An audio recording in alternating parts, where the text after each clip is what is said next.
On va parler un peu par rapport à l'importance de savoir faire des bonnes questions et d'avoir le vrai intérêt au client. Quand nous, on part pour parler avec le client, ou des fois on est guide touristique, on est dans la réception d'un hôtel, de la conciergerie, on demande bonjour, euh, vous venez d'où? Where are you from? Qu'est-ce que ça veut dire? Ça veut dire que nous, on est intéressé pour savoir d'où il vient. Quand on capte d'où il vient, des fois, on peut parler un doux mot de la langue de la personne. Si on parle plus, c'est encore mieux. Moi, j'ai l'avantage de parler, de pouvoir me communiquer en huit langues. Là, maintenant, je vais apprendre la langue numéro 9, pour pouvoir me communiquer encore mieux. Et donc, si nous, on sait, même par exemple, nous, on trouve quelqu'un qui est du Brésil. Ah, where are you from? I'm from Brazil. Je suis du Brésil. Ah, bon dia. C'est comme on dit, ça va. Et là, après, on peut enchaîner. Vous parlez anglais, vous parlez français? Et là, après, on commence à enchaîner, on fait la question. Est-ce que vous êtes ici pour les vacances avec des familles? Ou vous êtes venu au travail? Dit qu'on sait, qu'est-ce que vous aimeriez bien faire? Est-ce que vous avez déjà des choses programmées? Et là, en temps de conversation, on va bien parler avec le client. Si vous connaissez pas bien la ville du client, on demande, c'est où exactement au Brésil? C'est où exactement en Espagne? Ah, Barcelone. Vous voyez? Comme ça démontre que nous, on a vraiment l'intérêt de connaître le client.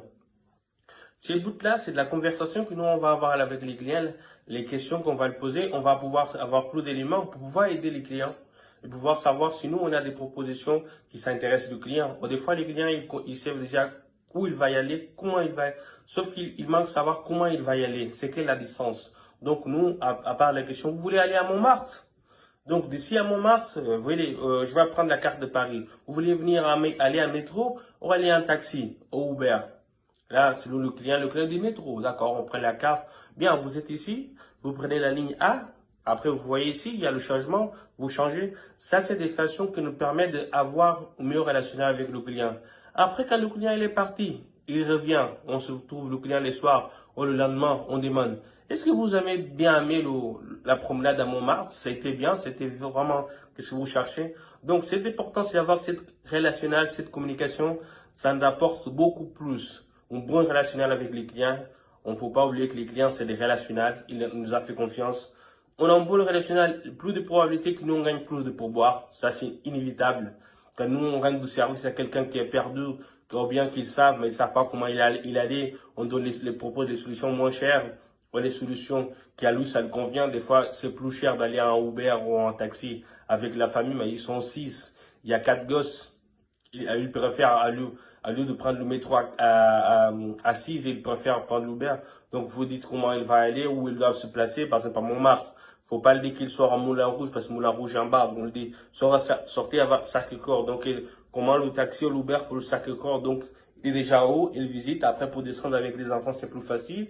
Et après, il prend le deuxième Uber ou le taxi. Il est beaucoup plus à l'aise. Ça, c'est des questions, la conversation que ça nous permet d'avoir un relationnel beaucoup plus facile au client. Si pour nous c'est difficile, c'est pas notre personnalité. On essaye de savoir. Déjà, quand on demande Where are you from? Vous venez d'où? Ça nous permet déjà d'avoir une petite idée d'où il vient, qu'est-ce qu'il cherche. Et après, dans la conversation, on va avoir un très bon relationnel si le client il a envie. Si le client n'est pas envie, on le laisse tranquille. C'est ça la maxime.